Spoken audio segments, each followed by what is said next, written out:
رزق کی کنجیاں، اس عنوان پر کچھ باتیں رکھنے کی کوشش کروں گا۔ بہرحال آج کے جدید دور میں ہم دیکھتے ہیں ہر انسان جو ہے رزق کے تعلق سے پریشان ہے۔ ہر شخص اس تعلق سے سوال کرتا ہے کہ کیسے اپنا رزق ہم بڑھائیں، رزق کو بڑھانے کے کیا طریقے ہوں گے، ہم کیسے اپنی مال و دولت کے اندر اضافہ کریں، شریعت کیا ہمیں جو ہے معاملات دیتی ہے، کیا کرنے سے رزق میں جو ہے اضافہ ہوتا ہے، کیا شریعت اس معاملے میں ہماری رہنمائی کرتی بھی ہے۔ کچھ لوگ تو اس معاملے میں بھی شک کرنے شروع کر دیا ہے، کیا شریعت رہنمائی کرتی ہے؟ تو یہ بہت سی مختلف سوالات، اور عموماً جب نوجوان پڑھ لیتے ہیں، لکھ لیتے ہیں، کالج اور مدارس سے جو فارغ ہوتے ہیں، تو پھر ایک چیز جو ان کے ذہن و دماغ میں ہوتی ہے وہ یہی ہے کہ اب ہم کیسے کمائیں گے، کمائی کے کیا ذریعے ہوں گے، کون سی چیزیں حلال ہوں گی، کون سی چیزیں حرام ہیں، شریعت اس معاملے میں ہماری جو کیا رہنمائی کرتی ہے۔ لیکن چونکہ اس مسئلے پر جو ہے لوگوں نے روشنی ڈالنا چھوڑ دی کہ حصول رزق کے لیے، رزق میں اضافے کے لیے ہم کیا کریں، شریعت اس معاملے میں ہماری کیا رہنمائی کرتی ہے، چونکہ اس تعلق سے ہمیں بتایا جانا چھوڑ دیا گیا یا اس تعلق سے ہم نے علم حاصل نہ کیا، تو بہت سی بار ایک سوال جو ذہن میں عموماً کھٹکتا ہے وہ یہ ہے کہ اگر ہم شریعت پر اور دین پر چلیں گے، ایک اچھے مسلمان بن کر زندگی گزاریں گے، تو ہمارے رزق میں کمی ہو جائیں گی۔ یہ ایک عام بات ہے، ایک عام قول ہے، ایک عام طرز ہے کہ لوگ یہ کہتے ہیں کہ اگر تم دین پہ چلو گے تو تمہارے رزق میں کمی ہو جائیں گی، تم کما نہیں سکو گے۔ اور یہ معاملہ، یہ عقیدہ صرف ان لوگوں کا نہیں ہے جن کے تعلق سے لوگ کہیں کہ یہ دیندار نہیں ہے، یہ معاملہ ان لوگوں کا ہے جو اپنے آپ کو کتاب و سنت کے پابند اور دین کے حامل بتاتے ہیں۔ ان لوگوں کا یہ معاملہ ہے کہ جب ان کے گھر کے نوجوان پڑھتے اور لکھتے ہیں اور تعلیم میں جب آگے بڑھتے ہیں تو دھیرے دھیرے آپ دیکھتے ہیں کہ اگر وہ 8ویں 9ویں اور 10ویں میں ہے بچہ تو یہ دین پر خاصا چلتا ہے، ٹھیک۔ اس کے بعد جب 11ویں اور 12ویں میں آ جاتا ہے، 11 اور 12 پاس کرتا ہے تو لوگ کہتے ہیں بھائی تھوڑی دینداری اپنی کم کرو۔ جب یہ گریجویشن کرتا ہے تو کہتے ہیں دینداری کو تھوڑا کم کرو، اور اگر اس نے داڑھی رکھ لی تو اس کو تھوڑا چھوٹا کر دو، اب اس لیے کہ اب تمہیں کمانا ہے، چونکہ تم اگر ایسے حلیے میں رہو گے تو تمہارا کمانا بڑا مشکل معاملہ ہے۔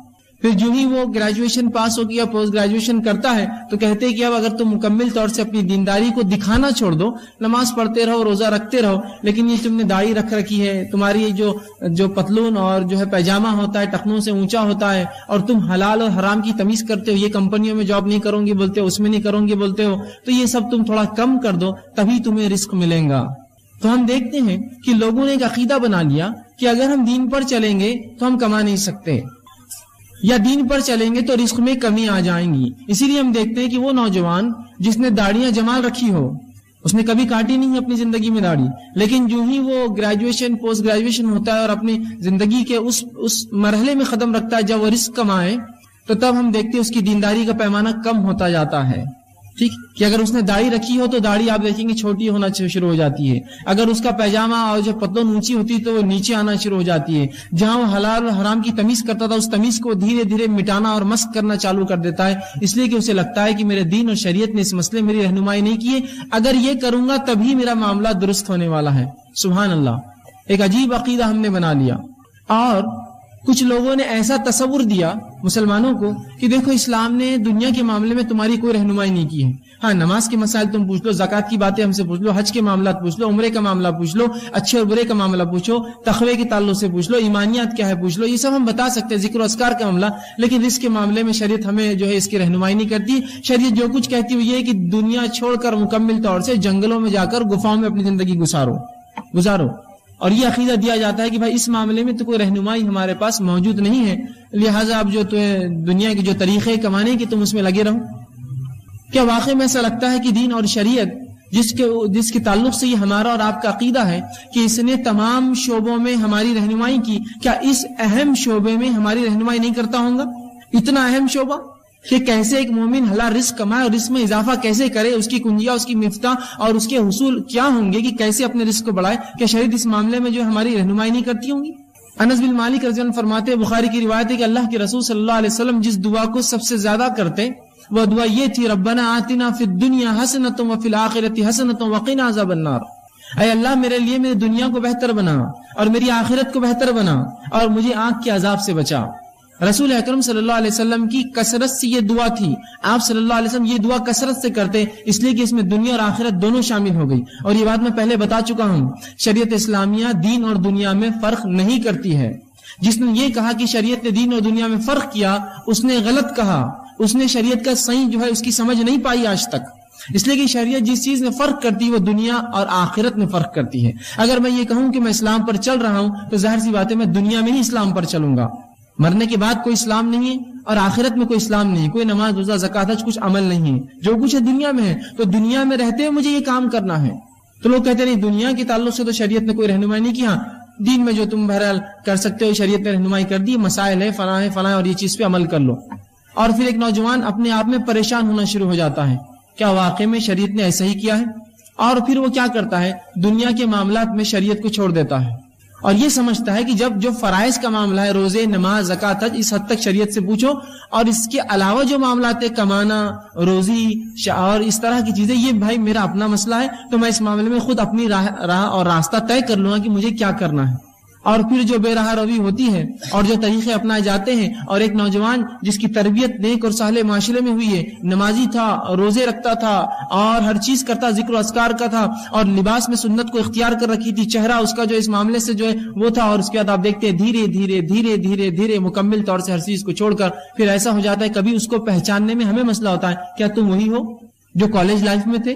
کیا تم وہی ہو جو اسکول میں ہم کو نمازوں کی طرف بلاتے تھے؟ کیا تم وہی ہو جو کالج میں حرام اور حلال کی باتیں کرتے تھے؟ آج تم ایسے کیوں ہو چکے ہو؟ تو کہتا ہے بھائی میرے دین نے مجھے اس معاملے میں کوئی رہنمائی نہیں کی، جہاں رزق کا معاملہ آیا تو مجھے یہ چیزیں اختیار کرنا پڑی۔ یاد رکھیے بڑی عجیب بات ہے، تو شریعت اسلامیہ نے ہماری ہر معاملے میں رہنمائی کی۔ یہ دین تو چاہتا ہے کہ پوری انسانیت اس دین پر چلے، اللہ تو چاہتا ہے کہ پورے انسان اس دین پر چلے، تو کیا دین کا دنیا میں رہنے کا ایک اہم حصہ یہ نہیں ہے کہ ہم حلال روزی کمائیں اور رزق میں اضافہ کریں اور اچھے سے اچھی نعمتیں جو اللہ نے مومنوں کے لیے حلال رکھی ہے اس کو استعمال کریں؟ یہ بھی یاد رکھیے، یہ بھی حصہ ہے اس کا۔ آئیے انشاءاللہ میں آج چند نکات آپ کے سامنے رکھوں گا جس میں ہم دیکھیں گے کہ شریعت نے کیسی اس معاملے میں ہماری رہنمائی کی کہ ہم جو ہے کس طرح سے اپنے رزق میں اضافہ کریں، اور اسی لیے اس عنوان کا جو ہم نے نام دیا رزق کی کنجیاں۔ چونکہ اکثر نوجوان آتے ہیں اس تقاریر میں، کچھ لوگ نوجوان نہ بھی ہو تو بہرحال لوگ آتے ہیں سنتے ہیں، اور ہر شخص ہم میں سے پریشان ہے رزق کے لیے کہ کیسے اپنے رزق میں اضافہ کروں، کیسے اپنے مال و دولت میں اضافہ کروں۔ اب یاد رکھیے رزق سے مراد صرف مال نہیں ہے، یہ بات کی وضاحت پہلے ہی کر دوں۔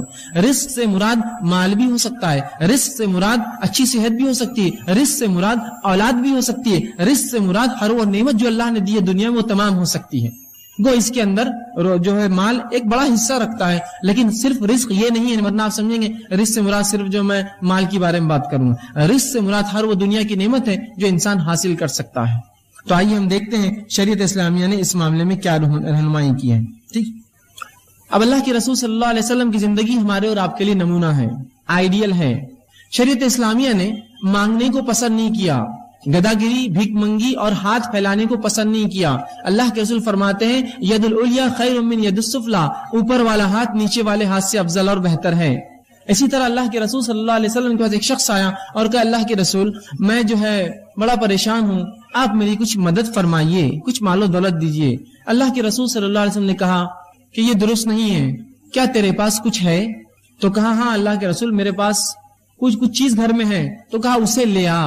وہ شخص فوراً گئے اور وہ چیز لا کر رسول اکرم صلی اللہ علیہ وسلم کو دے دی۔ آپ صلی اللہ علیہ وسلم نے وہ چیز لی اور اعلان کیا کون مجھ سے یہ چیز خریدیں گا؟ ایک صحابی نے کہا اللہ کے رسول میں اس سے آپ سے خریدوں گا، اور 2 درہم میں وہ چیز فروخت کر دی، کچھ اس کا زیرہ تھا ایک۔ جب رسول اللہ نے اس کو فروخت کر دیا، اس صحابی سے کہا جو مانگنے آئے تھے اب چلو میرے ساتھ۔ وہ صحابی رسول پیچھے پیچھے چلنے لگے۔ آپ ایک مقام پر گئے اور آپ نے ایک لکڑی خریدی اپنے ہاتھ سے، دوسری ایک دکان سے آپ نے جا کر ایک کلاہڑی کا اگلا حصہ جو ہوتا ہے وہ خریدا، اور اس لکڑی کے اندر اس کلاہڑی کا وہ حصہ اپنے ہاتھ سے پھنسایا اور کہا اب یہ لے جا، جنگل میں جا، درختوں کو کاٹ اور اس کو فروخت کر۔ تو شریعت اسلامیہ نے مانگنے کو پسند نہیں کیا، یاد رکھیے، ہاتھ پھیلانے کو اس نے پسند نہیں کیا، خودداری کو اس نے پسند کیا، خود کمانے کو، خود کفیل رہنے کو پسند کیا۔ اور یہی صحابہ کی فطرت تھی۔ عبد الرحمن ابن عوف رضی اللہ عنہ جب مدینہ آئے مکہ چھوڑ کر تو رسول اکرم صلی اللہ علیہ وسلم نے اخوت باندھی، بھائی چارہ باندھ دیا تھا، جن سے ان کا بھائی چارہ باندھا گیا۔ اس شخص نے کہا کہ بھائی میری دولت کا حصہ، باغ کا حصہ، اور چاہے تو میری بیوی جو میں سے ایک سے زیادہ ہے تم اس میں سے ایک میں طلاق دیتا ہوں، شادی نکاح کر لو عدت کے بعد۔ تو کہا نہیں، مجھے تم بازار کا راستہ بتا دو، بس مجھے یہ کافی ہے۔ تو انہوں نے ان کو بازار کا راستہ بتا دیا اور بازار گئے، اور وہ کہتے ہیں کہ اسی روز جس روز میں بازار گیا میں نے کھجور اور پنیر خرید کر لایا، مطلب اتنا کام کیا، اتنی روزی ملی کہ میں نے کھجور اور پنیر اپنے مال سے خرید کر لایا۔ خودداری دیکھیے صحابی کی، گو یہاں انصار تیار تھے اپنا مال و دولت آدھا کرنے کو، لیکن مہاجر وہیں اتنے خوددار تھے، لینے کو تیار نہیں تھے اس چیز کو، خود گئے بازار سے وہ کر کے لایا۔ تو شریعت تو یہ پسند کرتی ہے کہ انسان خود کمائے، کسی کے اوپر جو ہے وہ ڈیپینڈ نہ رہے، اور یہی معاملہ اللہ کے رسول صلی اللہ علیہ وسلم کا تھا۔ جب لوگ اسلام میں آتے تو آپ ان کو غنی کر دیتے، کچھ دے کر ایسا کر دیتے کہ وہ خود کفیل ہو جاتا، پھر مانگنے کی نوبت نہ آتی۔ جو لوگ تنگ کرتے، تکلیفیں دیتے، جو اسلام لاتے، رسول اکرم صلی اللہ علیہ وسلم یہی کرتے۔ زکوٰۃ کا نظم بھی اسی کی ایک جو ہے علامت ہے۔ بہرحال تو شریعت نے مانگنے کو پسند نہیں کیا، بھیک منگی کو، گدا گیری کو، اور اللہ کے رسول فرماتے ہیں جو شخص یوں ہی مانگے، جس طرح سے آج لوگوں نے پروفیشنل یا پروفیشن بنا دیا، مانگتے ہیں، جو شخص بنا کسی شرعی عذر کے کچھ مانگے، رسول اکرم فرماتے روز قیامت وہ ایسا آئے گا رب کے سامنے کہ اس کے چہرے پر گوشت نہیں ہوگا، چونکہ وہ مانگتا تھا اللہ کو چھوڑ کر دوسروں سے۔ تو کمانے کو شریعت نے پسند کیا، حلال روزی کے لیے کوشش کریں۔ اب آئیے چند وہ حصول جس کے ذریعے، جس کے کرنے سے اپنی روزی میں ہم بڑھوتری کر سکتے، بڑھا سکتے ہیں، یا جتنا ہم کماتے ہیں اس کے اندر برکت آ سکتی ہے۔ دونوں ہی باتیں ایک ساتھ بول رہا ہوں میں، ورنہ کچھ لوگ کہیں گے اب آپ نے تو اصول بتا دیے، ہم نے اس پر عمل کرنے کی کوشش کی، لیکن کچھ نظر تو نہیں آیا کہ تنخواہ 5 سے 6 ہزار تو آج تک نہیں ہوئی۔ تو میں رزق کے حصول بتاؤں گا، تنخواہ بڑھانے کے حصول نہیں بتاؤں گا۔ رزق، اور رزق میں اولاد بھی شامل ہے، اچھی صحت شامل ہے، دنیا کی نعمتیں اور مال بھی شامل ہے۔ تو رزق کے حصول کیسے ہم رزق کمائیں، اور ساتھ میں جتنا آپ کماتے ہوں گے اللہ اس میں برکت بھی دے گا۔ یہ بات آپ نے دیکھی ہوں گی، میں بھی دیکھ چکا ہوں کہ وہ کچھ لوگ ہوتے ہیں جن کی تنخواہیں بڑی کم ہوتی ہیں، لیکن اللہ ایسی برکت دیتا ہے ان کے تھوڑی سی کمائی میں کہ وہ خود بھی اپنا کر لیتے ہیں، لوگوں کو صدقہ اور خیرات بھی کرتے ہیں، پڑوسیوں کی مدد بھی کرتے ہیں، اللہ کے دین پر بھی خرچ کرتے ہیں، حالانکہ بہت قلیل تنخواہیں، بہت تھوڑی تھوڑی تنخواہیں ہوتی ہیں۔ یہ بات میں نے خود دیکھی ہے۔ تو وہ جو حصول میں انشاءاللہ آپ کے سامنے رکھوں گا، جو باتیں بتاؤں گا، اس پر عمل کیا جائے تو یا تو آپ کے رزق میں اللہ بڑھوتری کریں گا، یا جتنا ہے اس میں ایسی عظیم برکت دیں گا کہ آپ خوش اور مطمئن ہو جائیں گے اس رزق سے۔ یہ بڑی اہم بات ہے۔ اب یقیناً ایک درس میں، ایک لیکچر میں مکمل پورے شرائط، پورے اصول بتانا میرے لیے ناممکن ہے، تو میں نے 10 کو چنا ہے، 10 ایسے اصول، ایسی باتیں، ایسی کنجیاں رزق کی، جس کو اگر ہم اصولوں کو مان لے، اس کے مطابق زندگی گزارے، اس پر عمل پیرا ہو، اور دل میں یہ اعتماد اور توکل رکھے، بھروسہ رکھے کہ اللہ اس کے ذریعے دیں گا، تو انشاءاللہ العزیز ضرور ہمارے رزق میں جو ہے بڑھوتری ہوں گی، اللہ اس میں ضرور برکت دینے والا ہے۔ تو ایسے 10 اصول میں نے چنے ہیں، 10 کنجیاں میں آپ کے سامنے رزق کے حصول کے رزق میں بڑھانے کی انشاءاللہ آپ کے سامنے رکھوں گا، لیکن یہ مکمل نہیں ہے، یہ کئی باتیں جو کتاب و سنت نے بتائی ہے ان میں سے چند میں آپ کے سامنے رکھنے کی کوشش کر رہا ہوں۔ آئیے اب کس طرح سے ہم اپنے رزق میں اضافہ کریں، اس کا پہلا اصول جو شریعت نے بتایا ہے، یقیناً اس کی ترتیب میری اپنی دی ہوئی ہے، اس کی ترتیب میری اپنی دی ہوئی ہے، لیکن باتیں اللہ کی کتاب، اس کے رسول کی سنت سے میں نے اہمیت کے اعتبار سے ان کو ترتیب دینا مناسب سمجھا۔ پہلی چیز جو ہم کریں گے جس سے ہمارے رزق میں بڑھوتری ہوگی، اضافہ ہوگا، فائدہ ہوگا، وہ سب سے پہلی چیز ہے توبہ اور استغفار۔ توبہ اور استغفار یہ سب سے پہلی چیز ہے رزق کے حصول میں، اس کی چابیوں میں، کہ اگر ہم چاہتے ہیں ہمارا رزق بڑھے، اس میں برکت آئے، مال و دولت اور بچے اولاد کے اندر اور ہماری دنیا کی نعمتوں میں اضافہ ہو، تو سب سے پہلا کام جو کرنا ہوگا توبہ اور استغفار۔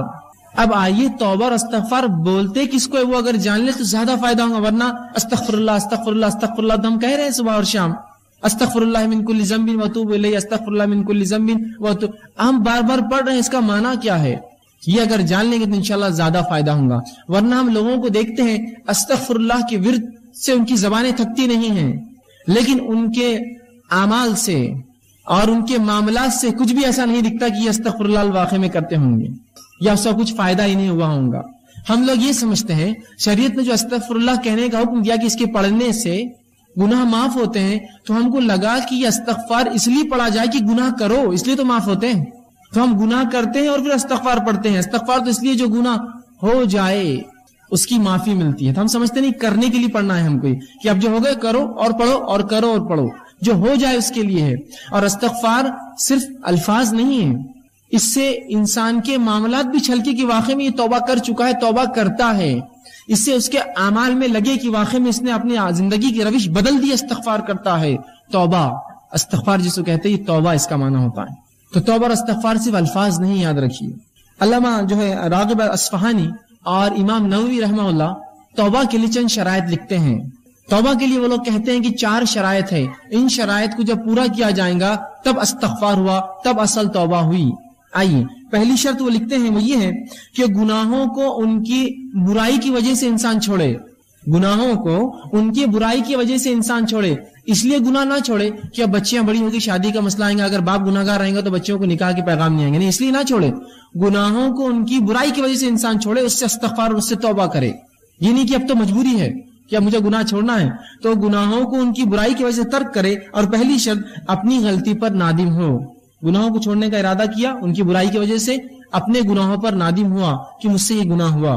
دوسرا وہ لکھتے ہیں آئندہ نہ کرنے کا عزم کیا، اب انشاءاللہ آئندہ میں وہ گناہ نہیں کروں گا. تیسری شرط اگر بندوں کا معاملہ تھا تو وہ لے جا کر اس معاملے کو واپس کر دے. بندوں کا آپس میں کچھ مال لے لیا تھا، جائیداد لے لی تھی، زمین لے لی تھی، کچھ ایسا کام کیا تھا جو بندوں کا معاملہ تھا، اس معاملے کو جتنا ہو سکے لوٹا دے اس بندے کو جا کر. اور چوتھا وہ کہتے ہیں، بلکہ پہلی شرط وہی تو میں نے پہلے آپ سے کہی کہ گناہوں کو ان کی معصیت کی وجہ سے چھوڑے. دوسرا گناہوں پر نادم ہو. تیسرا جو ہے گناہوں کو جو ہے پھر دوبارہ نہ کرنے کا عزم کرے. اور چوتھا اگر حقوق العباد بندوں کا معاملہ ہو تو اس معاملے کو اس چیز کو واپس لوٹا دے. یہ ہے استغفار، یہ ہے توبہ. تو اب توبہ کو یہ مت سمجھیے، کچھ لوگوں کو تو یہ بھی نہیں پتا توبہ ہوتی کیا ہے. وہ سمجھتے ہیں کہ نماز پڑھ لو، پھر نماز کے بعد ادھر ادھر دیکھو کوئی دیکھ رہا تو نہیں ہے آپ کو، اور اگر نہ دیکھ رہا تو جلدی سے دونوں ہاتھ لیتے ہیں اور گالوں کو دونوں طرف یوں کچھ تو بھی کرتے رہتے توبہ توبہ توبہ. یہ توبہ نہیں ہے. یہ تو بچوں کو نصیحت کے لیے سکھایا جاتا ہے کہ آئندہ ایسی غلطی نہ کرے، چلو توبہ کرو. یہ توبہ نہیں ہے. تو وہ امت کو توبہ کا تصور بھی نہیں ہے کہ اس کے اصول کیا ہے، وہ ہوتی کیسے، اس کا معاملہ کیا ہے. وہ سمجھتے گالوں پر ہاتھ لگانا یہ توبہ ہے. یہ توبہ نہیں، یاد رکھیے. توبہ کی 4 شرائط استغفار کی. آئیے اب جو استغفر اللہ یا استغفار ہے یہ حصول رزق کا ذریعہ ہے. یہ کرنے سے رزق میں اضافہ ہوتا ہے. اس کے دلائل کیا ہے؟ آئیے ہم قرآن سے دیکھتے ہیں. اللہ رب العزت قرآن میں فرماتا ہے سورہ نوح سورہ نمبر 71 اور آیت نمبر 10 سے لے کر 16 میں اللہ فرماتا ہے اور کہتا ہے فَقُلْتُ اسْتَغْفِرُوا رَبَّكُمْ إِنَّهُ كَانَ غَفَّارًا. پھر آگے فرماتا يُرْسِلِ السَّمَاءَ عَلَيْكُمْ مِدْرَارًا وَيُمْدِدْكُمْ بِأَمْوَالٍ وَبَنِينَ وَيَجْعَلْ لَكُمْ جَنَّاتٍ وَيَجْعَلْ لَكُمْ أَنْهَارًا. یہ واقعہ یوں ہے کہ نوح علیہ السلام نے اپنی قوم کو دعوت دی، اسلام کا پیغام پہنچایا، قوم نے انکار کیا. اس کے بعد اللہ رب العزت کے سامنے نوح علیہ السلام جاتے ہیں اور کہتے ہیں اے اللہ یہ رپورٹ ہے میری، یہ کنکلوژن ہے میرا اس قوم کے تعلق سے کہ اے میرے رب، انہوں نے کہا فَقُلْتُ اسْتَغْفِرُوا رَبَّكُمْ إِنَّهُ كَانَ غَفَّارًا. اے اللہ میں نے اس قوم کو بار بار کہا اے میری قوم اپنے رب سے توبہ کرو اپنے شرک اور گناہوں کی وجہ سے، یقیناً وہ تم کو معاف کرنے والا ہے. اب اگر تم استغفار کرو گے تو فائدہ کیا ہوگا؟ فرمایا یرسل السماء علیکم مدرارا. اگر تم استغفار کرو گے میری قوم تو اللہ آسمان سے تمہارے لیے بارش برسائیں گا. یرسل السماء علیکم مدرارا، موسلا دھار زبردست بارش برسائیں گا. پہلا فائدہ استغفار کا. پھر آگے اللہ نے کہا، نوح علیہ السلام کہتے ہیں مدرارا وَيُمْدِدْكُمْ بِأَمْوَالٍ وَبَنِينَ، اور اللہ تمہارے مال میں اور اولاد میں اضافہ کریں گا، بالخصوص مال میں اور لڑکوں میں تمہارے اضافہ کریں گا. کیا کرو گے تو؟ استغفار کرو گے تو. وَيَجْعَلْ لَكُمْ جَنَّاتٍ وَيَجْعَلْ لَكُمْ أَنْهَارًا، اور تمہارے لیے بہترین باغ بنائیں گا، باغات کو نکالیں گا. وَيَجْعَلْ لَكُمْ أَنْهَارًا، اور تمہارے لیے بہترین نہریں نکالیں گا. اگر کیا کرو گے تو؟ استغفار.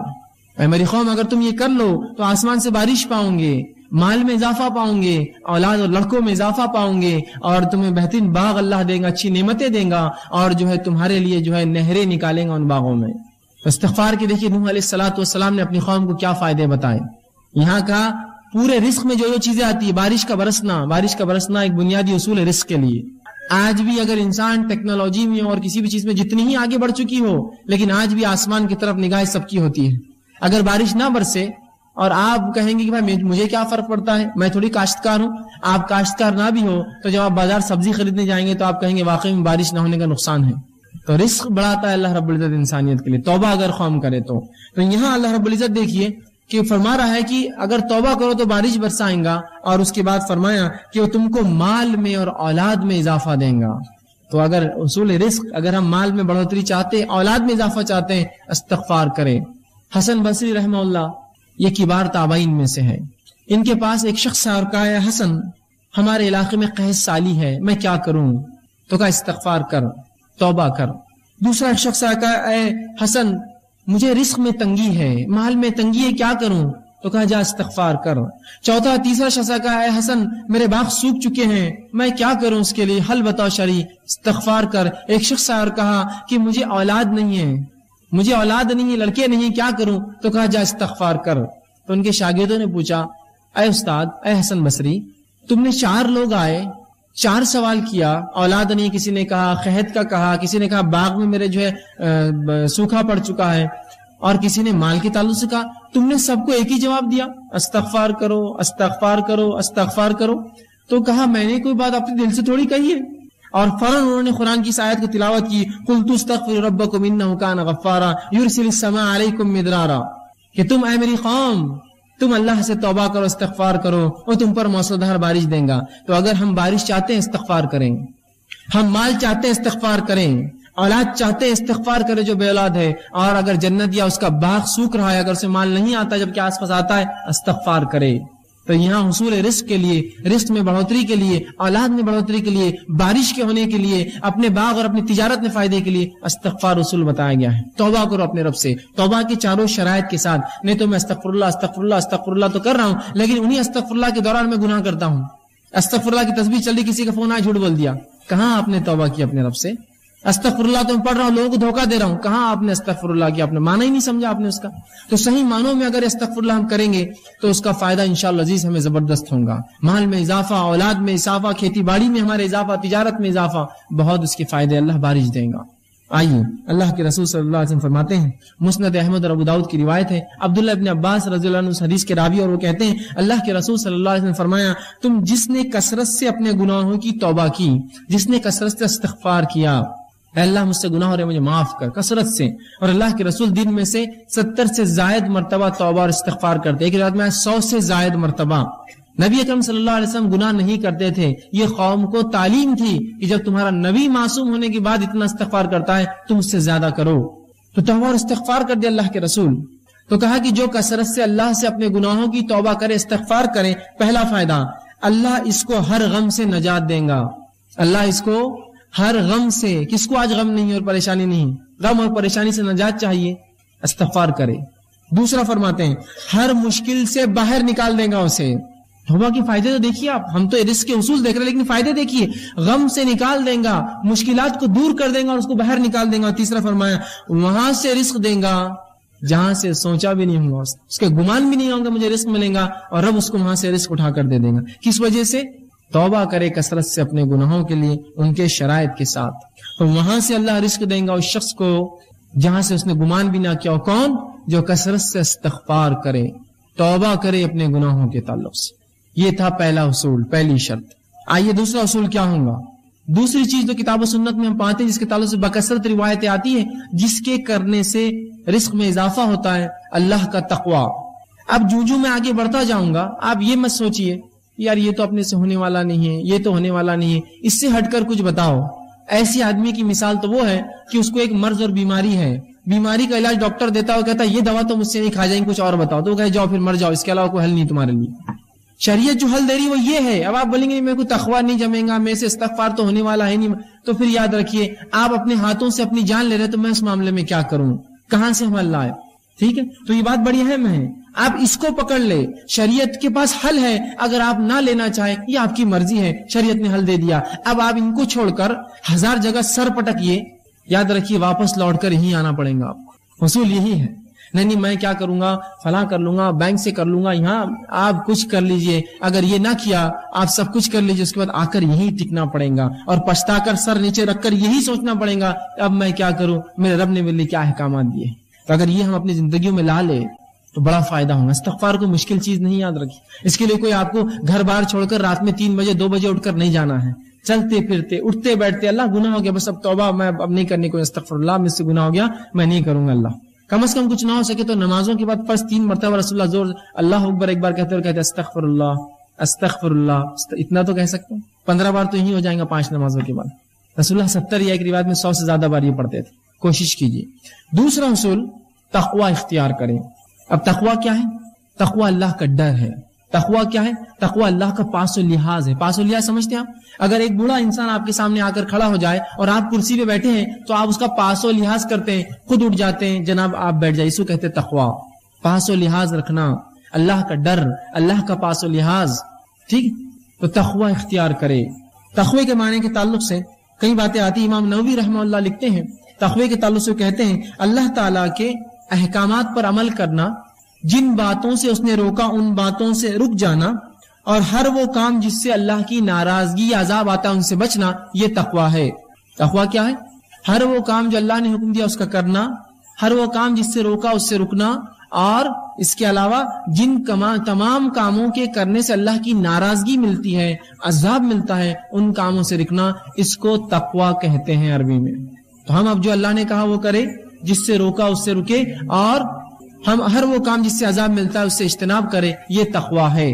تو ہم تقوی اختیار کریں۔ دوسرا اصول یاد رکھیے، آئیے تقوی کے تعلق سے کہ رزق کا حصول ہے، رزق اس سے بڑھتا ہے، مختلف مقامات پر قرآن حدیث میں اس کے حوالے ملیں گے۔ میں چند حوالے آپ کے سامنے رکھتا ہوں۔ اللہ رب العزت سورۃ طلاق سورہ نمبر 65 اس کی آیت نمبر 2 اور 3 میں کہتا ہے وَمَن يَتَّقِ اللَّهَ يَجْعَل لَّهُ مَخْرَجًا وَيَرْزُقْهُ مِنْ حَيْثُ لَا يَحْتَسِبُ۔ کیا فرمانا دیکھیے، وَمَن يَتَّقِ اللَّهَ، جو اللہ کا ڈر اور پاس و لحاظ اختیار کرے، يَجْعَل لَّهُ مَخْرَجًا، اللہ اس کو ہر غم سے باہر نکال دے گا اور اس کو وہاں سے روزی دے گا جہاں سے اس نے کبھی گمان بھی نہیں کیا ہوگا۔ کیا فرمایا؟ وَمَن يَتَّقِ اللَّهَ يَجْعَل لَّهُ مَخْرَجًا، جو اللہ پر جو ہے اس کا تقوی اختیار کرے گا، اللہ اس کو ہر غم سے نجات دے گا اور وہاں سے روزی دے گا جہاں سے اس نے سوچا بھی نہ ہوگا، گمان بھی نہیں کیا ہوگا، اس کی عقلیں گئی بھی نہیں ہوں گی وہاں تک۔ صرف ایک عمل کیجئے، تقوی اختیار کیجئے، زبردست عظیم فائدے کہ وہاں سے رزق دیں گا جہاں سے سوچا نہ ہوگا اور ہر غم سے اس کو نجات دیں گا۔ اس آیت کے تعلق سے یجعل لہ مخرجا کے تعلق سے عبداللہ ابن عباس رضی اللہ عنہ فرماتے ہیں، اس کی تفسیر میں کہتے ہیں اس کو دنیا اور آخرت کے ہر غم سے باہر نکالیں گا، یجعل لہ مخرجا کے تعلق سے۔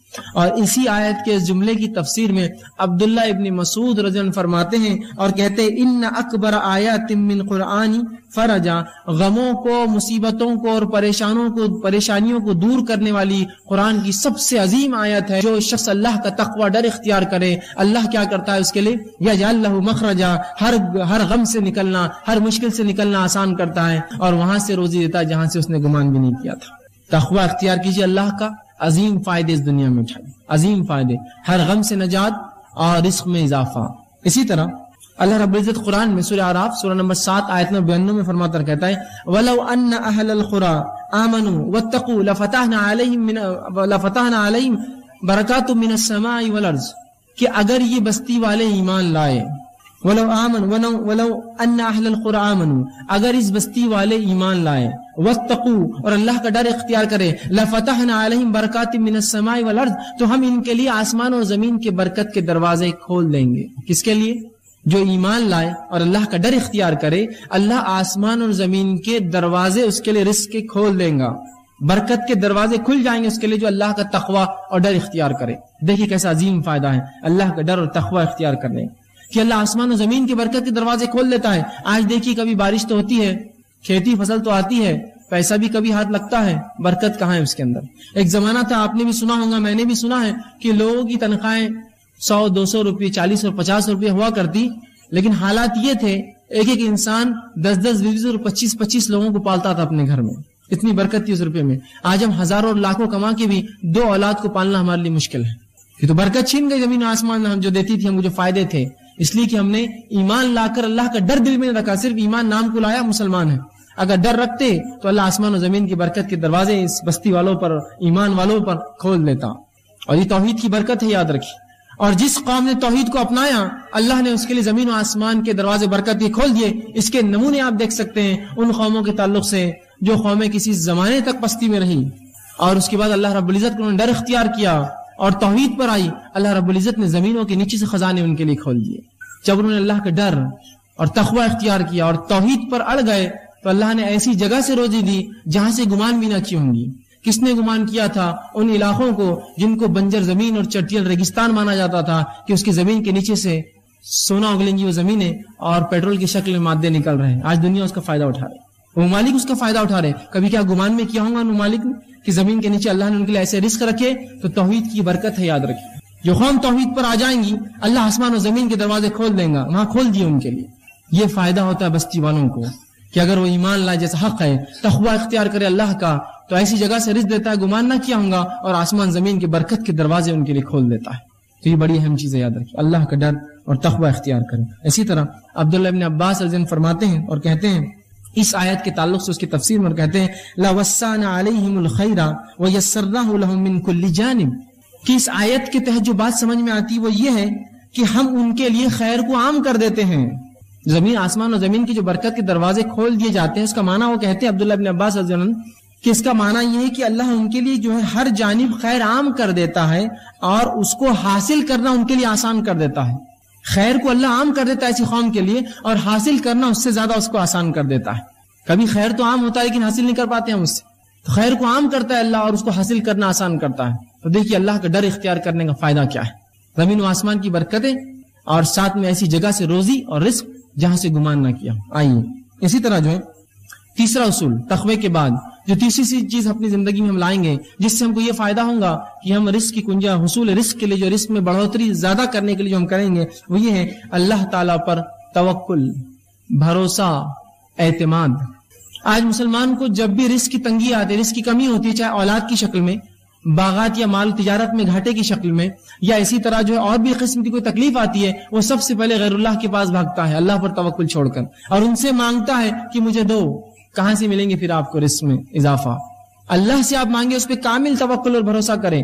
اور اس کے تعلق سے توکل کسے کہتے ہیں یاد رکھ لیجئے. امام غزالی رحمہ اللہ کہتے ہیں توکل کے تعلق سے اپنی کتاب احیاء علوم الدین کے اندر وہ لکھتے ہیں اور کہتے ہیں توکل یہ ہے کہ دل کا اعتماد صرف اسی پر ہو جس پر بھروسہ کیا گیا ہو. دل کا مکمل اعتماد اس ذات پر ہو جس پر بھروسہ کیا ہو، اور مکمل طور پر اس پہ توکل کریں جس کا اس نے دعویٰ کیا ہو. اگر ایک شخص یہ کہتا ہے میں مسلمان ہوں اور رب پر میرا توکل بھروسہ ہے، اب مکمل طور سے اس پر اعتماد کریں کہ ہاں رب مجھے دینے والا ہے، اب ضرورت نہیں شک و شبہ کی. مکمل اعتماد کرے اس ذات کے اوپر جس کا اس نے نام لیا ہے، اس پہ اعتماد. یہ ہے توکل، بھروسہ، اعتماد جس کو عام زبان میں کہیں. اسی طرح امام مناوی کہتے ہیں توکل کے تعلق سے اس کا معنی لکھتے ہوئے کہتے ہیں کہ توکل بندے کے اظہار عجز ہے. بندہ اللہ کے سامنے عاجز ہو جائے، اللہ میں کچھ نہیں کر سکتا ہوں، بس میں عاجز ہوں تیرے سامنے، تجھ سے ہی مانگتا ہوں مکمل طور سے. اور جس پر توکل کیا گیا ہے اس پر مکمل بھروسہ کرے. تو ایک مومن توکل کرے کس پر؟ اللہ پر. اس سے رزق میں بڑھوتری ہوتی ہے. اب اس کے تعلق سے کہ توکل رزق کے بڑھانے کا سبب ہے، اس کے تعلق سے کئی روایتیں آتی ہیں. مسند احمد کی اور ترمذی کی روایت ہے جس میں اللہ کے رسول صلی اللہ علیہ وسلم فرماتے ہیں، عمر ابن خطاب اس کے راوی ہیں، اور وہ کہتے ہیں اگر تم اللہ تعالیٰ پر ایسا بھروسہ کرو، اللہ کے رسول نے فرمایا کہ اگر تم اللہ تعالیٰ پر ایسا توکل، اعتماد اور بھروسہ کرو جیسے پرندے توکل، اعتماد اور بھروسہ کرتے ہیں کہ وہ ہر صبح خالی پیٹ اپنے گھروں سے نکلتے ہیں اور شام بھر پیٹ گھر لوٹتے ہیں، تو اللہ بھی تمہیں ویسا ہی رزق دے گا جیسے پرندوں کو دیتا ہے کہ وہ خالی پیٹ اپنے گھروں سے نکلتے ہیں اور شام بھر پیٹ لوٹتے ہیں. توکل کا فائدہ کہ اگر تم اللہ پر ویسا توکل کرو جیسا پرندے کرتے ہیں تو اللہ بھی تمہیں رزق دے گا کہ وہ صبح اپنے گھر سے بھوکے پیٹ نکلتے ہیں اور جب رات لوٹتے ہیں تو بھر پیٹ لوٹتے ہیں. لیکن ایک بات یہاں سمجھنے کی بڑی اہم ہے، جب میں توکل کی بات کر رہا ہوں تو کوئی یہ نہ کہے کہ میں نے اللہ پر مکمل توکل کر لیا اور اب میں کچھ بھی نہیں کرتا ہوں. ایسے بہت سے لوگ ہوتے ہیں جو اپنی کوتاہیوں کو، کاہلیوں کو شریعت اور دین پر ڈالتے ہیں. میں نے اللہ پر توکل کر لیا تو اس کا کیا مطلب؟ کیا تم کام دھندا چھوڑ دو، تجارت چھوڑ دو، دنیا سے بیزارگی اختیار کر لو؟ نہیں، اس کا مطلب یہ نہیں ہے. اس کا مطلب یہ نہیں. توکل کا یاد رکھیے. حدیث کیا کہہ رہی ہے؟ پرندے گھر سے نکلتے ہیں، خالی پیٹ نکلتے ہیں اور بھر پیٹ لوٹتے ہیں. تو یہاں کوشش کرنا ہے. پرندے گھونسلوں میں بیٹھ کر توکل نہیں کرتے ہیں کہ اللہ دے گا. پرندے اپنے گھروں سے نکلتے ہیں، رسول اللہ فرماتے ہیں، اور شام بھر پیٹ لوٹتے ہیں. آپ بھی اللہ پر بھروسہ کیجئے، گھر سے نکل جائیے، انشاءاللہ رب تم ہم کو جو ہے ضرور روزی دیں گا اور شام ضرور بھر پیٹ لوٹیں گے. لیکن پرندے جو ہوتے ہیں ان کا معاملہ تھوڑا انسانوں سے مختلف ہوتا ہے، یہ بھی بتا دوں. پرندے سیدھے جا کر رزق لے لیتے ہیں. انسانوں کو رزق حاصل کرنے کے لیے نوکری، تجارت، کاروبار کرنا پڑتا ہے، دکانوں میں جانا پڑتا ہے اور اسی طرح مختلف مقامات پر جانا پڑتا ہے کمانے کے لیے. پرندوں کا تھوڑا رزق الگ ہے، ہم سے مختلف ہے. وہ سیدھے رزق کو اٹھا لیتے ہیں، جا کر پھل اناج کھا لیتے ہیں. ہم تو ویسا نہیں کر سکتے. ظاہر سی بات ہے ہمارا توکل ویسا ہوگا کہ ہم گھروں سے نکلیں گے، کچھ نہ ہو تو ایک دکان والے کے پاس جائیں، کہیں گے بھائی آج کچھ ہم مالی کو دے دو. میں بھیک تو نہیں مانگ سکتا، میں کام کر کے کما لوں گا آج شام تک. نکلے تو صحیح. تو ہمیں کالج، اسکول اور مکاتب، اسی طرح جو ہے اپنے آفیسز اور جو ہے اپنے کام کی جگہوں پر جانا پڑے گا، تب ہم جو ہے شام بھر پیٹ لوٹیں گے. یہ معنی ہے. ورنہ کوئی کہے میں نے اللہ پر توکل کر لیا، بس میرا پورا اعتماد ہے کہ اللہ مجھے دینا چاہیں گا تو دیں گا، نہیں تو نہیں، میں گھر میں ہی رہوں گا. تو ایسا انسان یاد رکھیے اگر جو ہے کسی ایسے جھاڑ کے نیچے بھی لیٹا جہاں بہت زیادہ پھل پک کر گرتے، تب بھی پھل بہت مشکل سے اس کے منہ میں آ کر گرے گا. یہ توکل نہیں، یہ توکل نہیں. ٹھیک ہے. تو توکل کا معنی یہ ہے کہ آپ کوشش کریں اللہ پر بھروسہ رکھتے ہوئے اللہ ضرور آپ کو رزق دیں گا. کوشش کریں. تو اس کا مطلب یہ نہیں آپ کوشش چھوڑ دیں. اور کیوں نہ ہو، اللہ سورۃ طلاق سورہ نمبر 5 آیت نمبر 3 میں فرماتا ہے وَمَن يَتَوَكَّلْ عَلَى اللَّهِ فَهُوَ حَسْبُهُ، جو اللہ پر بھروسہ اور اعتماد کرتا ہے اللہ سے کافی ہو جاتا ہے، اللہ اس کے لیے کافی عادت. لیکن کوشش یہ زیادہ ضروری ہے. شک اور شبے میں نہ پڑے آپ. ورنہ بہت سے لوگ ہوتے ہیں کہتے ہیں بھائی کیوں محنت کر رہے ہو، مشقت کر رہے ہو، بس اللہ اللہ کرتے رہو، جتنا دینا اللہ دیں گا. ارے بھائی کوشش ضروری ہے، کوشش کے بعد تمام چیزیں ہیں. ٹھیک ہے. اللہ کے رسول صلی اللہ علیہ وسلم کے پاس ایک شخص آیا، ابن حبان کی روایت ہے، عمرو بن امیہ رضی اللہ عنہ راوی ہے. وہ کہتے ہیں کہ رسول اللہ صلی اللہ علیہ وسلم کا ایک شخص آیا اور اس نے کہا اللہ کے رسول میں اپنی اونٹنی کو کھلا چھوڑ دیتا ہوں اور اللہ پر توکل کرتا ہوں، بھروسہ کرتا ہوں. رسول اکرم نے کہا نہیں، تو اس کے گھٹنے کو پہلے باندھ دے پھر اللہ پر توکل کر. سمجھے آپ توکل کا معنی؟ تو کوشش کر لے اس کو بچانے کی، کیوں بھاگ کر نہ جائے، پھر اللہ پہ بھروسہ کر. تو اونٹنی کو کھلا چھوڑیں گے اور اللہ پہ بھروسہ کریں گے تو بھاگ جائیں گی. پھر تو جو تیرے ماتحت کوشش ہے وہ کر لے کہ اونٹنی کے گھٹنے کو باندھ دے، پیر کو باندھ دے، پھر اللہ پر بھروسہ کر، پھر انشاءاللہ العزیز جو ہونا ہے وہ اللہ کریں گا. لیکن یہ نہیں کہ آپ کو کوشش نہ کرے اور کہیں میں نے اللہ پر توکل کر لیا، اب اللہ میرا رزق میرے گھر میں بھیج دیں گا، میں بیٹھا رہوں گا. ایسا نہیں ہونے والا. یاد رکھیں پرندے نکلتے ہیں اللہ پر بھروسہ کر کے، شام بھر پیٹ لوٹتے ہیں. نکلیے، کوشش کیجئے، جائیے تو یہ معاملہ ہوگا. لیکن ہمارے پاس ایک عجیب مسئلہ ہے. ہم نے کام کو چھوٹے اور بڑے معاملوں میں تقسیم کر دیا، چھوٹے کام اور بڑے کام. اور شریعت نے جہاں اچھا اور برا نہیں کہا، اچھے کام اور برے کام بھی ہم نے کر لیے. کوئی کام جب تک حلال ہو اچھا اور برا نہیں تو سب اچھے ہیں. اگر حلال ہے تو اچھا ہے. کوئی انسان اگر جوتا بھی اگر سیتا ہے تو وہ بھی اچھا کام کرتا ہے، کوئی غلط نہیں. ہاں اگر کوئی بہت کماتا اور حرام کام کرتا ہے تو وہ کام غلط ہے، بلکہ اس کے کہ اس نے حلال کام کرا ہے، جوتا سی رہا ہے، جھاڑو مارتا ہے، حمام اور پیخانے لوگوں کے صاف کرتا ہے، وہ حلال کام ہے اس کے لیے، بنسبت اس کے کہ حرام کام کریں. لیکن ہمارا مسئلہ یہ وہ ڈگری وہ پوسٹ ملی تو میں جاؤں گا، نہیں تو میں کام نہیں کروں گا. پھر ایسے لوگوں کے لیے توکل اور بھروسہ اور تقویٰ کچھ کام نہیں آنے والا ہے. یہاں نکلنے کے معنی میں آپ جائیے، کوشش کیجیے. آپ کوشش نہیں کریں گے اور بولیں گے میں سیدھا جاؤں اور ایک مالدار انسان بن جاؤں، تو یہ ہونے والا ہے نہیں. کوشش کیا ہے اس کے لیے. اور ہر شخص جو کسی زمانے میں مالدار ہوتا ہے، کسی زمانے میں کہانی پوچھی وہ غریب بھی تھا، چھوٹی چھوٹی کوشش کی اور اسی کوشش میں بڑھتا رہا، اللہ نے اس کو برکت دی. سمجھ رہے آپ بات؟ تو کوشش کیجیے، چاہے کام کوئی بھی ملے، حلال ہے کرنے میں شرمائیے مت، بڑھ جائیے آگے، اس کو بڑھ کر کیجیے. انشاءاللہ عزیز آپ کو دنیا اور آخرت کے فائدے ہوں گے انشاءاللہ. ٹھیک ہے. چوتھی چیز جو ہم کو کرنا پڑیں گے رزق کو بڑھانے کے لیے وہ ہے صلہ رحمی. صلہ رحمی بڑی اہم چیز ہے، یاد رکھیے. صلہ رحمی کا معنی ہوتا ہے رشتوں کو جوڑے رکھنا، رشتوں کو جوڑے رکھنا. ٹھیک ہے.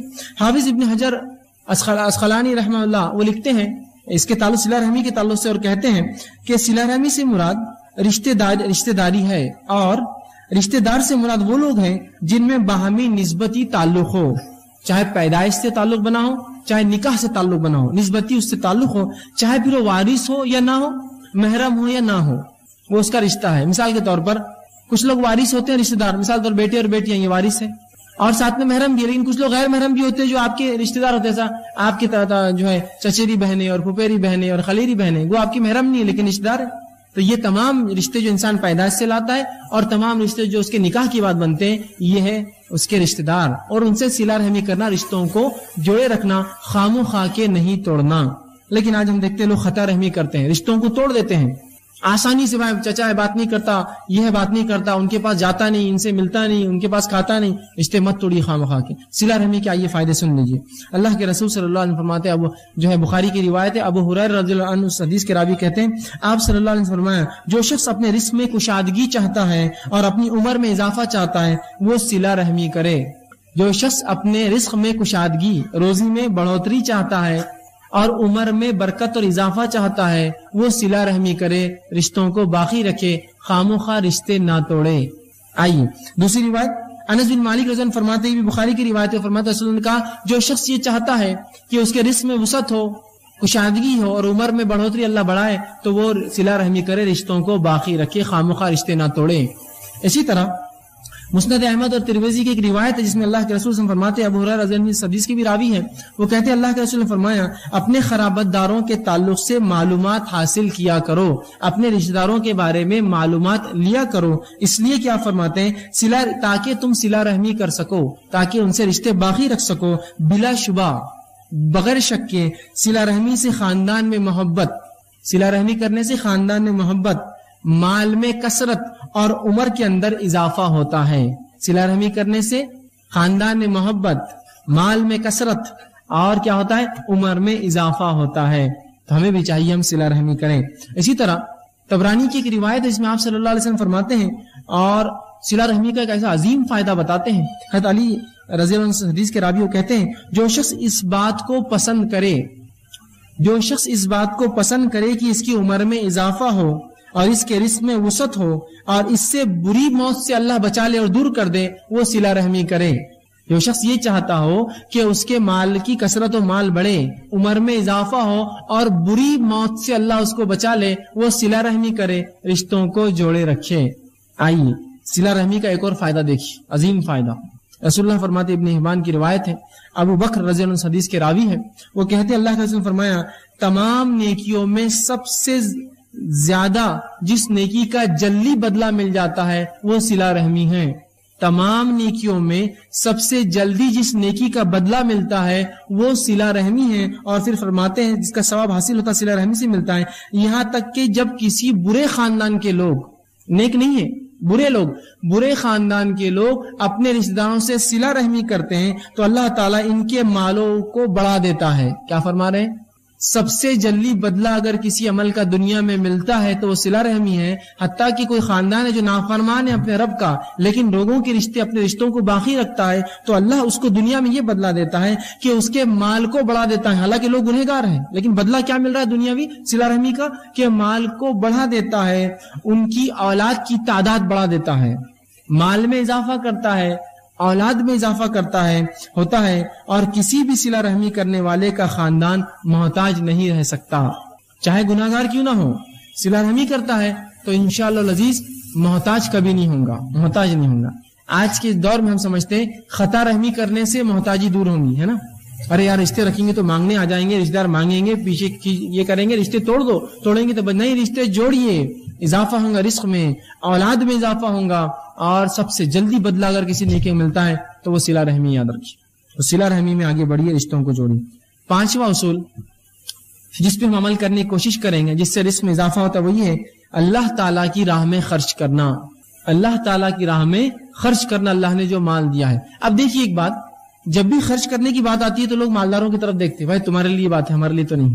ایسا ہوتا ہے جب بھی خرچ کرنے کی بات آئی، بھائی یہ تو تمہارے لیے، ہم تو اس سے بری نہیں ہے کوئی بھی اس سے۔ ایک آدمی جو دن بھر میں 10 روپے کماتا ہے، اگر وہ بھی اللہ کی راہ میں روپیہ خرچ کرے تو اس کو کبھی کبھار اس شخص سے زیادہ اجر ملتا ہے جو لاکھوں روپیہ خرچ کرے، معلوم ہے؟ اسی طرح اسی تعلق سے ایک حدیث رسول اللہ نے فرمائی، ایک شخص نے 1 درہم خرچ کیا اور ایک نے 1000 درہم خرچ کیا، دونوں برابر ہے۔ یا ایک روایت نے فرمایا ایک شخص نے 1 درہم خرچ کیا، ایک نے 1000 کیا، یہ ایک والا 1000 پر فوقیت پا گیا۔ صحابہ نے کہا اللہ کے رسول 1 درہم اور 1000 کیسے برابر ہوں گے دونوں خرچ کرنے والے؟ تو کہا ایک شخص نے 1 درہم 2 درہم کمایا، ایک اللہ کی راہ میں خرچ کر دیا، یہ برابر ہوگا اس مالدار کی جس نے 1000 خرچ کیے۔ مطلب یہ حدیث جو بتا رہی ہو یہ فیصد، پرسنٹیج۔ اگر میں روز دن بھر میں 1,00,000 روپیہ کماتا ہوں تو کیا میں 50,000 خرچ کرنے کا دل ہے میرا؟ لیکن وہیں اگر ایک غریب دن میں 10 روپے کماتا اور دیکھتا میرا پڑوسی ایک انسان، اس کو آج کچھ بھی کمائی نہیں، لے 5 تیرے اور 5 میرے، آدھی تنخواہ اللہ کی راہ میں خرچ کر دی اس نے، کیا ثواب ہے اس کا؟ اللہ تعالیٰ فیصد میں اجر دیں گا۔ ظاہر سی بات ہے اس کی تنخواہی اس کو ملا ہی 10 روپے تھا اور 5 خرچ کر دیے، سبحان اللہ، تو 50% خرچ کیا، اجر فیصد سے ملنے والا ہے بھائی۔ یہ مت سمجھیے آپ کی بھائی تو میں تو زندگی بھر میں تو 1 لاکھ ہی کمایا، کیا خرچ کیا ہوں گا میں نے؟ نہیں، آپ کا فیصد کیا تھا بھائی؟ اگر لاکھ میں سے 25,000 خرچ کیے تو آپ نے 25% دولت اللہ کے نام میں خرچ کر دی۔ اور کبھی کبھار مال و دولت والوں کو اتنی توفیق نصیب نہیں ہوتی کہ فیصد میں اپنے مال سے نکالے۔ تو آپ یہ مت سمجھیے کہ خرچ آئے تو بھائی مالدار تم لوگ دیکھو، نہیں، ہر آدمی خرچ کرے گا۔ ایک جذبہ پیدا کیجیے اپنے اندر خرچ کرنے کا اللہ کے نام میں، کہ اگر میں 10 روپیہ دن میں کماتا ہوں، کوشش کروں کہ 1 روپیہ خرچ کروں جو کہ 10% میرے مال کا اور کمائی کا ہوگا، اللہ یقیناً اجر دے گا۔ معلوم، خرچ کیجیے اللہ کی راہ میں، جذبہ پیدا کیجئے. مالداری اور غریبی خرچ میں آڑ نہیں بنتی، اصل چیزیں نیت ہے جو خرچ میں آڑ بنتی ہے. اصل غنا اللہ کے رسول فرماتے اصل مالداری دل کی مالداری، دل سے مالدار ہو آدمی، مال سے نہیں. ایک آدمی تو مال سے کروڑپتی ہے لیکن بازو والے کے پیسے پہ اس کی نظر رہتی جب وہ نوٹا نکالتا ہے، اور ایک آدمی غریب ہے لیکن اس کو کسی کے مال کے اوپر اس کی نظر نہیں ہے، اللہ اس کو دے رہا وہ کما رہا، میں اپنا کما رہا ہوں. تو غنا مالداری تو اصل دل کی مالداری ہوتی ہے. پیسے اور نوٹوں سے انسان مالدار نہیں ہوتا. کبھی تو کچھ لوگ پیسے کما کے اور غریب بن جاتے ہیں کہ پہلے جو ہے کھاتا پیتا تھا، اب پیسے خوب کما رہا تو اب صرف چنے پہ گزارا کرتا ہے، اس لیے کہ وہ اور جمع کرتا ہے. تو غنا دل کا ہوتا ہے، مالداری دل سے ہوتی ہے. دل سے مالدار بنیے، اللہ کی راہ میں خرچ کیجیے، اللہ دیتا ہے، یاد رکھیں. اور ایسے لوگوں کی مثالیں میں آپ کو دے سکتا ہوں جنہوں نے اپنی زندگی میں چھوٹے چھوٹے کام کیے اور اللہ کی راہ میں ایسا پیسہ خرچ کیا کہ انہوں نے بڑی بڑی مساجدیں بنائی. ایسے واقعی بعید نہیں، اگر آپ نے نہ دیکھے ہوتے ایک الگ بات ہے، نہ سنے ہوتے الگ بات ہے کہ لوگوں نے حمالیاں کی اور اپنے مال و دولت سے زمینیں خریدی ان پیسوں سے، اور اس پر مسجدیں تعمیر کی اپنے روپیے اور پیسے سے. ایک صاحب کو تو میں بھی جانتا ہوں جنہوں نے اپنی زندگی بھر جو ہے فگے بیچے، بلونس، اور ایک مسجد انہوں نے تعمیر کی اس کمائی کے اوپر. تو خرچ کرنے والا دل سے مالدار ہو تو خرچ کرتا ہے. اب دل سے ہی غریب ہو تو پھر اس کے لیے بہت مسئلہ ہے. اللہ جتنا دے، ایک عہد کے برابر دیا تو دوسرے کی توقع کریں گا، دوسرے عہد کے برابر سونا دیا تو تیسرے کی توقع کریں گا، اس کی خواہش بننے ہونے والی. تو خرچ کیجیے، اللہ کے راہ میں جذبہ پیدا کیجیے، اس کا بڑا فائدہ ہے. اب اللہ کے راہ میں خرچ کرنے کا کیا معنی ہے؟ جہاں جہاں اللہ نے حکم دیا وہاں خرچ کیجیے. یتیموں میں، مسکینوں میں، فقیروں میں، مسافروں کے اندر، وہ لوگ جن کی گردنیں جو ہے دبی ہوئی ہے بوجھ کے تحت، ادھار جن پر ہے، ان میں، جو لوگ جو ہے اسلام پر چلنے کی بنیاد پر جیلوں میں ڈال دی گئی ان کے چھڑانے کے لیے مختلف جگہ جہاں شریعت نے حکم دیا اللہ کی راہ میں خرچ کیجیے، یاد رکھیے. اب آئیے، خرچ کرنے سے مال و دولت میں اضافہ ہوتا ہے، اس کے دلائل سن لیجیے. اللہ رب العزت سورہ سبا سورہ نمبر 34 آیت 39 میں فرماتا اور کہتا ہے وَمَا أَنفَقْتُم مِّن شَيْءٍ فَهُوَ يُخْلِفُهُ، اور آگے فرماتا وَهُوَ خَيْرُ الرَّازِقِينَ، تم جو کچھ اللہ کی راہ میں خرچ کرو گے اللہ اس کو لوٹا دے گا، اور اللہ خیر رزق دینے والا ہے. کیا فرمایا؟ تم جو کچھ اللہ کی راہ میں خرچ کرو گے اللہ اس کو لوٹانے والا ہے. يُخْلِفُهُ، تم کو واپس پلٹائیں گا اللہ وہ چیز. سبحان اللہ. اندازہ لگائیے، دنیا میں اگر ہم کسی پر خرچ کریں، اس کی حیثیت مرتبہ استطاعت کے مطابق خرچ کرتے ہیں کہ یار جتنا خرچ کریں گے اتنا ریٹرن بھی ملے گا، یہ آدمی کی حیثیت زیادہ ہے نا. اندازہ لگائیے، لوگ اللہ کی راہ میں خرچ کر کے سوچتے ہیں ہم غریب بن جائیں گے. ارے کیسے تم غریب بنو گے؟ تم سوچو تو صحیح، کس کے راستے میں تم پیسہ دے رہے ہو؟ کیا وہ ذات تم کو غریب رہنے دیں گی اس کے راہ میں خرچ کرنے کی بات؟ کبھی نہیں ہو سکتا. یاد رکھیے، جو اللہ کی راہ میں خرچ کرتا ہے اللہ اس کو عظیم نعمت عطا کرتا ہے. یاد رکھیے، خرچ کرنے کا جذبہ بنائیے، اور یاد رکھیے اللہ کی راہ میں ہم جیسا خرچ کریں گے ویسا اس کا بدلہ بھی ملے گا. آج ہماری ذہنیتیں اتنی کند ہو گئی ہیں، اتنی بگڑ چکی ہے کہ سب سے ناقص، سب سے کمزور، سب سے چھوٹا، سب سے ادنا اور سب سے بیکار قسم کی چیز اللہ کی راہ میں ہم خرچ کرتے ہیں. دلائل کی فہرست لا کر گنا سکتا ہوں. میرے گھر کا کام چل رہا ہے اور میرے گھر کی فرشی کیسی ہونا چاہیے، وہ میرے شان و شوکت اور میرے سٹیٹس کے مطابق ہونا چاہیے. وہیں کوئی کہے کہ بھائی اللہ کی راہ میں کچھ اگر آپ دے دیتے، ایک مسجد، ایک مدرسہ یا دینی کچھ کام ہو رہا ہے، ایک فرشی دے دیجئے، تو وہ کہتا ہے کہ فلاں دکان پہ جاؤ، اس کو فون کر کے بولتا ہے 3rd گریڈ کی سب سے ناقص فرشیاں ہو تو نکال کر دے دو، اس لیے کہ مسجد میں لگنا ہے. میرے گھر کا اگر نل ہو تو سب سے اچھا ہو، کروم پالش ہو، پیتل کا ہو، اس لیے کہ لوہے کا ہوتا ہے تو وہ کھلتا نہیں ہے جلدی. اگر مسجد میں کوئی آیا کہ بھائی ہمیں نل چاہیے تو بھائی وہ 4, 10, 5 روپے کے لوکھنڈی نل لے لیجئے، جس کو فجر میں لوگ پتھروں سے کھولتے ہیں اس لیے کہ وہ ٹائٹ ہو جاتے ہیں، اس کو مارنا پڑتا ہے کھولنے کے لیے. یہ اللہ کی راہ میں تو تم جو دو گے اس کی راہ میں وہ پلٹا کر اللہ دیں گا. پھر اللہ بھی سب سے ناقص، سب سے فالتو، سب سے ادنا، سب سے بیکار والی چیز ہم کو لوٹا کر دیتا ہے، اس لیے کہ اس کی راہ میں وہی ہم نے دیا ہے. جو دو گے وہ پاؤ گے.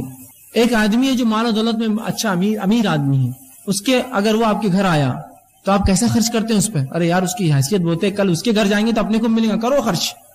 تو اللہ کی راہ میں خرچ کرنے کو ہوتا جو دنیا کو کھلاتا ہے، جس نے ہم کو دیا اور جو آگے بھی دیں گا، اس کے راہ میں تم ہلکا ہوتے.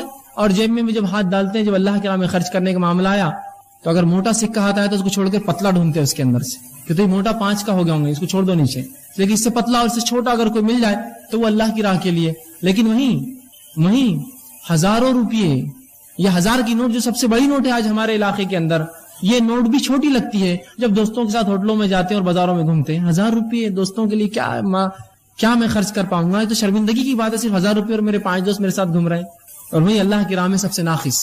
تھوڑا اپنی ذہنیت کو بدلنے کی زبردست ضرورت ہے. میں اللہ کی راہ میں سب سے اچھا، سب سے بہتر، اس لیے کہ جس کی راہ میں خرچ کر رہا ہوں یوں خلیفہ وہ پلٹانے والا ہے مجھ پر. اور اللہ جب پلٹائیں گا تو بہرحال اس کا کیا معاملہ ہوگا. اندازہ لگائیے, ایک مالدار کو آپ نے تحفہ دیا, کیا اس سے آپ وہی تحفے کی امید کرتے ہیں؟ ارے نہیں بھائی, وہ تو اپنی حیثیت کے حساب سے تحفہ لائیں گا آپ کے زبردست. تو اللہ دنیا میں بھی پلٹائیں گا, آخرت میں پلٹانے والا ہے. کہا کہ تم جو کچھ خرچ کرو, وما انفقتم من شیء, تم اے مسلمانوں جو کچھ خرچ کرو, شیء فہو یخلفہ, اللہ تمہیں لوٹا دے گا, وہو خیر الرازقین, اور وہ بہتر رزق دینے والا ہے. تو خرچ کیجیے اللہ کی راہ میں, اس کے بڑے ثواب ہیں. اسی طرح ابن کثیر رحمہ اللہ اس کی تفسیر کرتے اس آیت کی اور کہتے ہیں تم جو بھی خرچ کرو گے اللہ دنیا اور آخرت میں اس کا بدلہ دے گا, اس کا وہ اس آیت میں وعدہ کر رہا ہے. یخلفہ, پلٹاؤں گا میں, مطلب اللہ کا وعدہ ہے. اور یہ بات ہم جانتے ہیں کہ اللہ سے زیادہ بہتر وعدہ اور پکا وعدہ کسی کا نہیں ہو سکتا ہے نا. خود اللہ نے اسی گواہی دی, ومن اوفی بعہدہ من اللہ, کہ اللہ سے زیادہ پکا وعدہ کس کا ہو سکتا ہے. اللہ وعدہ کر رہا ہے میں پلٹاؤں گا تمہارے پہ مسلمانوں, تم خرچ تو کرو میرے اوپر. تو ہم جو کچھ اللہ کی راہ میں خرچ کریں گے اللہ وہ ہم کو پلٹا کر دینے والا ہے, یاد رکھیے, وہ پلٹانے والا اللہ سبحانہ تعالیٰ. ٹھیک. اسی طرح اللہ رب العزت قرآن میں سورہ بقرہ آیت نمبر 268 میں فرماتا ہے, جو کہ خرچ کرنے کے خلاف شیطان کیسا ورغلاتا ہے ایک مومن کو. دیکھیے اللہ فرماتا ہے اور کہتا ہے الشیطان یعیدکم الفقر ویأمرکم بالفحشاء واللہ یعیدکم مغفرۃ منہ وفضلا واللہ واسع علیم. اللہ کہتا ہے الشیطان یعیدکم الفقر, شیطان تمہیں مسلمانوں فقیری کا ڈر دلاتا ہے. ارے اللہ کی راہ میں خرچ کروں گے تو بچوں کا کیا ہوگا, اللہ کی راہ میں خرچ کروں گے تو معاملات کیا ہوں گے, اللہ کی راہ میں خرچ کروں گے تمہارا اسٹیٹس کہاں جائے گا, تم کہاں خرچ کر رہے ہو پیسہ. تو شیطان تمہیں فقیری کا ڈر دلاتا ہے, فقرا. وَيَأْمُرُكُمْ بِالْفَحْشَاءِ, اور تمہیں بے حیائی کا حکم دیتا ہے. کیا کرنے لگاتا ہے, تم کو ڈراتا ہے اللہ کی راہ میں خرچ کرنے سے اور بے حیائی کے کام کراتا ہے. اور اللہ کیا کہتا ہے, دیکھیے اللہ فرماتا ہے وَاللَّهُ يُعِيدُكُم مَغْفِرَةً, اللہ تم کو بلاتا ہے, وعدہ کرتا ہے اپنی مغفرت کا, منہ وفضلا, اور اپنے طرف سے فضل کا, واللہ واسع علیم, اللہ وسعت والا اور علم والا ہے. اس آیت کے تعلق سے جو ہے عبداللہ ابن عباس رضی اللہ عنہ فرماتے ہیں شیطان 2 وعدے کرتا ہے, اللہ 2 وعدے کر رہا ہے. شیطان 2 وعدے کیا کر رہا ہے, خرچ کرو گے تو تم ڈوب جاؤ گے اللہ کی راہ, اور فحش کرو, گندے کام کرو. اللہ 2 وعدے کر رہا ہے, خرچ کرو گے تو مغفرت کروں گا, اور جو دیا ہے اس کے فضل کو اور بڑھا دوں گا. فضل وعدہ کر رہا ہے, واللہ واسع علیم, اللہ وسعت رکھنے والا ہے, فضل دینے والا ہے. تو شیطان ڈراتا ہے ہم کو, یاد رکھے, ارے خرچ مت کرو بھائی فلاں ہو جائیں گا, ارے یہ مت کرو بھائی ایسا ہو جائے گا. وہ ڈراتا ہے, ڈری مت اس کے بہکانے سے. اور ایک مال تو ایسی چیز ہے, یہ ایسا دوست ہے اور ایک ایسا ساتھی ہے جس کے تعلق سے اللہ کے رسول فرماتے ہیں 3 دوست ہے. 3 دوست ہے. ایک دوست تو وہ ہے جو انسان کے مرتے اس کا ساتھ چھوڑ دیتا ہے, دوسرا دوست وہ ہے جو قبرستان تک ساتھ آتا ہے, اور تیسرا وہ ہے جو خبر میں اور آخرت میں ساتھ آئے گا. پہلا دوست جو سب سے انسان کا پکا دوست ہوتا ہے لیکن سب سے بے وفا ہے, وہ مال ہے, مرتے ہی ساتھ چھوڑ دیتا ہے وہ.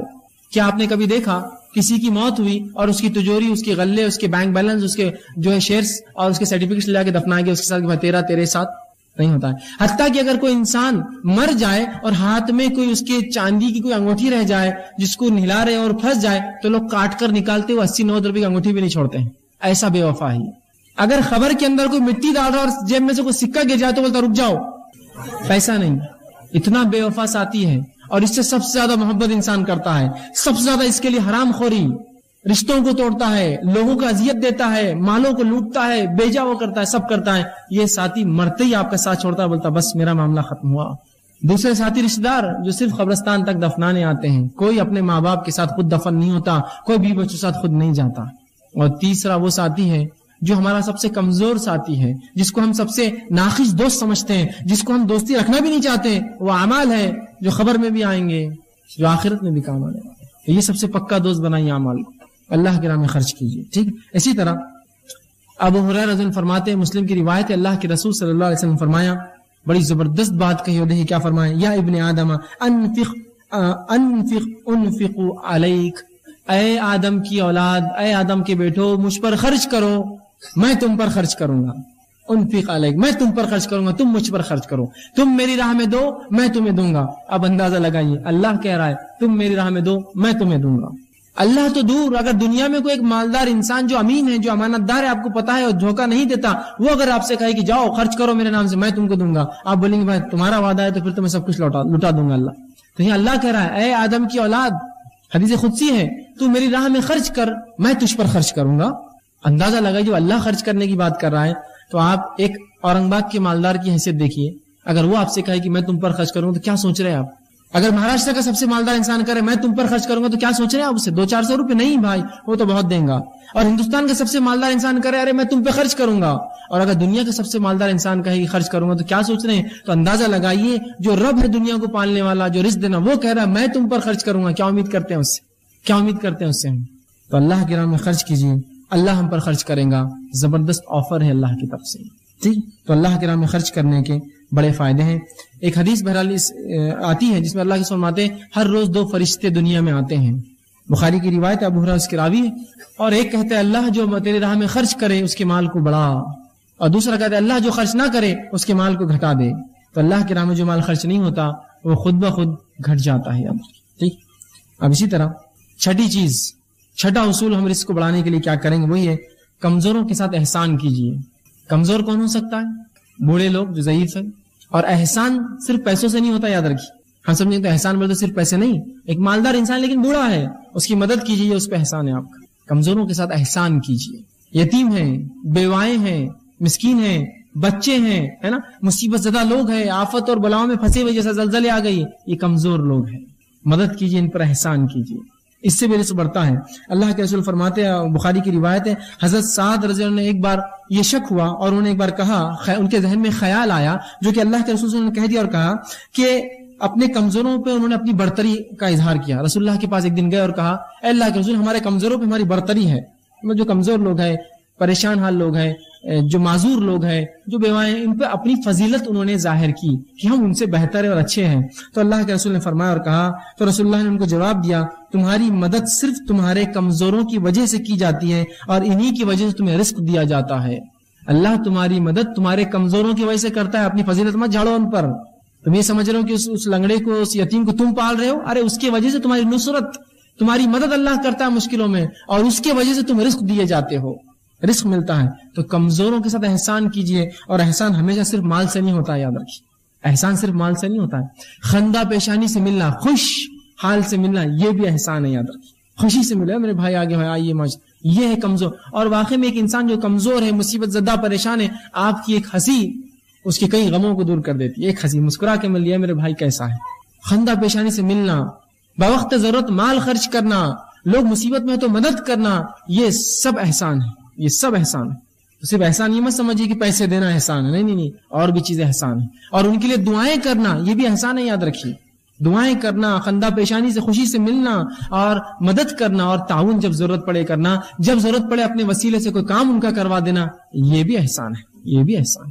احسان کیجیے کمزور لوگوں پر، چاہے وہ بیوہ عورتیں ہوں، یتیم بچے ہوں، معذور ہو، مسکین ہو، کمزور ہے یہ سماج کی، مدد کیجیے ان کی. احسان کیجیے جو کچھ اپنے طرف سے کر سکتے ہیں. اتنا تو کر سکتا ہوں میں کہ ایک معذور کو اگر گاڑی نہ دلا سکوں تو کبھی موقع مل جائے تو اس کو اٹھا کے گود میں دوسرے کا چھوڑ تو سکتا ہوں. یہ میرا احسان ہے اس پر. ضروری تھوڑی کہ ہر بار میں